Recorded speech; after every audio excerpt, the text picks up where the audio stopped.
Usa sa mga nagpailang tag-iya sa usa ka resort sa Barangay Suba, Basbas, Lapu-Lapu City nga pugsanong gisud sa mga armadong lalaki nga nakabonet niadtong September 25, 2024, formal nang nipasaka og kaso batok sa gipalitan niya sa property ug sa foreign national nga gikatahong gibaligyaan usab sa naasuyng resort.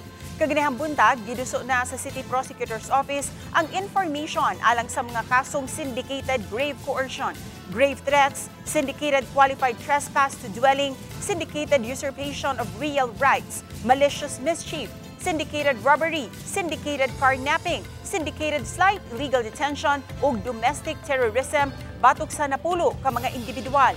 Kinumduman Disyembre sa miaging tuig, mikatap sa social media ang post sa naasuyng resort diin makita ang pagpangabot sa duha ka mga sakyanan, luwan ang mga lalaking nakabonet ug pugsanong misud sa resort.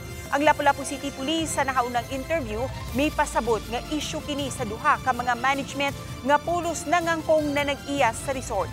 Sa pagkakuto ning balita, wala pa makuhai og habig ang mga gipasakaan og kaso. This is a grand conspiracy. Nakuha naman namo ni Ami naman ang nag-hire yun atong mga terorista ni Ami na. So, I can support also sa pag-ami niya.